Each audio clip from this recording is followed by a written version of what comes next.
Well, hey guys, this is Travis Wade, and formerly known as, since YouTube changed my name for some odd reason, don't know why, Vladimir Rocks at 258. So, what I'm going to be talking about today is me and Taylor's Chevy Prizm that we sold to our buddy, and, well, that was a big mistake. Never will happen again. We don't have it anymore. We're just letting him keep it because he has beaten the living hell out of it. So what we're going to do now is we're going to look for another Chevy Prizm, and we have found some around our area for around $2,500. So that's not too bad. And they usually have about what is it? 150, 160,000 miles, which is not bad. And automatic transmissions, we find them either in the LSI or not. We prefer it in the LSI because it's got the overdrive transmission and gets better gas mileage. But the other one doesn't have the overdrive transmission, just has a 3-speed. So therefore the engine's revving higher and it uses more fuel. So if any of you guys are looking for a 1998 to 03 Prizm, that is the best time. That is the best kind to get. First of all, number one, because they get better fuel economy than the older ones. Second of all, they have a non-interference motor, like they're a 1.8. They're not a 1.6. Third of all, parts are really cheap and easy to find. Fourth of all, they're just reliable. They don't have very many problems. There is a couple of minor problems that they do get every once in a while.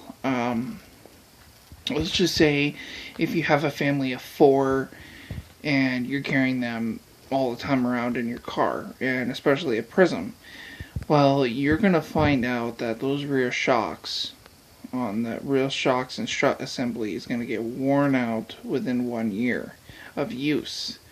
So what you want to do is either get a bigger car or just replace them. Replacing them is not too bad. It's 2 bolts on the bottom near the brakes and 3 bolts in the trunk for each one. So, and you're gonna need an impact gun, air or electric, and they have to have 18mm sockets and a 10mm socket. You definitely don't want to have a family of 4 men in a Prizm. It's not a family-made car. Even though back in the day they said it was a family-made car, it's made for commuting. It's not made for pulling your friends around or anything like that. You can do it every once in a while, just don't do it every single day. Now, what they do have is a little bit more of a problem. They do have a floating cinder unit in the gas tank, so you don't know how much gas is in your tank until your gas light comes on. Then you want to get fuel. Our Prizm floated like really bad. Like whenever you go from full tank and you just lower down just a little bit, it would say it would have like 3/4 of a tank, which was a lie. Have more fuel than that. But whenever me and Taylor knew that we were getting low on fuel, the fuel light would start coming on like irregularly, which was fine because we know we're getting low on fuel, and we went to go fill up, and the car cost us 10 gallons of fuel, which was $35 at the time, which is awesome. We usually got about 320, 350 miles through a tank of gas. And another thing, they do tend to have an overheating problem, and our particular Prizm did have that problem. So I think what we needed to do was put a water pump on it and tighten up the belt a little bit more. And the car had 190, I think it was 100 and, oh geez, what was it, like 195,000 miles when we changed the tensioner on it, the belt tensioner, and that fell apart like a lead balloon. And we also changed the thermostat, which that was a disaster. The alternator would not come off, and it was not fun. So, it just, you gotta be careful. If you have a car that has an alternator that won't come off, usually you'll have to get some penetrating oil and an air ratchet or air something or other, Usually air is the best. Electric's not the greatest, but it will work for you in a pinch. Don't get rechargeable because they don't last. So, another thing that they do tend to have is wheel shake. Like when you're going down the freeway, you can feel your steering wheel shake like really, really, really, really, really, really, really fast. That tends to be your tie rod ends and your CV axles and your ball joints.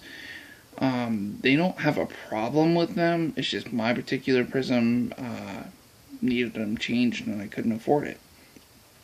So we got that done. Well, we didn't get that done, but we still drove it the way it is, and my buddy's still driving it the way it is right now with everything bad. So he's just kind of making that car even a little bit worse than it is. So, and if you're gonna buy used parts, make sure, like, if you're gonna buy the struts at like Pick and Pull or Tear Apart or somewhere like that, like some kind of junkyard, make sure that they were replaced recently and wasn't in a collision. And if they were, don't get them, because it's just gonna F up your alignment, and you're gonna need to get an alignment after anyway. So why F it up even worse than it is? And I prefer, there's a brand, you can get it on, you can get it at O'Reilly's, AutoZone, no, not AutoZone, O'Reilly's, Napa, and Rock Auto. They're called Monroe. They're a really good strut. My parents had I think it was a 2000 Chevy Malibu when I was a kid, and they put a Monroe strut in the front end, and it never had a problem after that. It lasted the life of the vehicle. So Monroe's a good brand. O'Reilly's is definitely the cheapest out of AutoZone and Napa is the most expensive. And also there is CarQuest. Oh dear Lord, they are expensive.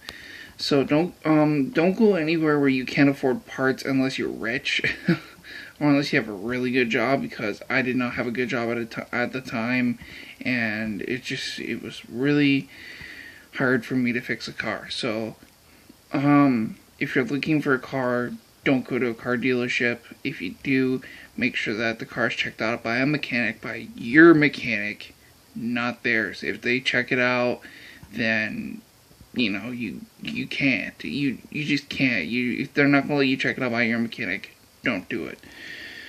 Another thing is, don't get a Prizm and a stick shift. If you're gonna get a Prizm, get them in the automatic. The automatics tend to have a better transmission than the standards, because the standards usually blow transmissions quite easily, especially if you have a lead foot like I do. The automatics are a lot better, a lot stronger. They will last you the life of the vehicle. And yeah. And another thing, if you're going to run synthetic oil in your Prizm that has over 150,000 miles, do not run synthetic oil in your Prizm, because it will F up your engine and it will make it knock and overheat. You definitely want to run the regular 5W30. Do not put high mileage in your car, because it is a gimmick. Even though some people might say, oh, it has special additives. Okay, well, it doesn't. You're just paying for the plastic on the bottle. They put a higher grade plastic on the bottle that does not do anything to the oil. So, just get regular 5W30 or 10W30, whatever it calls for on your cap or in your owner's manual. to put in your oil. And Prizms do burn oil quite often, so what you need to do is always keep a quart on you, quart or two on you, so when you're going down the freeway or, you know, whatever. And another thing is, they do, once the Prizms get a little bit older, they do have a little switch that goes from low to high for the air conditioning and heating. There is a little control module, little piece of, I don't know what it is, plastic. It's a little piece of computer board that usually gets burnt out really bad, and when it does, all you'll have is either low or high, or in the middle. It don't matter. So that's another problem that Prizms do have. But other than that, they are reliable. They get you around. They do have a 1.8 Toyota motor. I prefer the VVTi, which means variable valve timing and ignition. That's the better motor out of the two because it has more diagnostics to that. And another thing is, don't let your Prizm sit. Like, if you're going to let it sit for more than a couple of weeks, start it up every couple of days. If you don't, you'll get a check engine light for an evap canister, and when that evap canister goes, that is a very expensive fix. It's like $300-400 just to get one off of Rock Auto, and everywhere else it is like $700-800 for an evap canister, and it is a pain in the fucking ass to get at. So, but Prizms, they get 26 city, 32 highway if you get the LSI transmission. If you don't get the LSI transmission, then you get 24 city, 30 highway, and which is still pretty good for a car, but I prefer the LSI transmission, so we're going to be looking for an LSI transmission.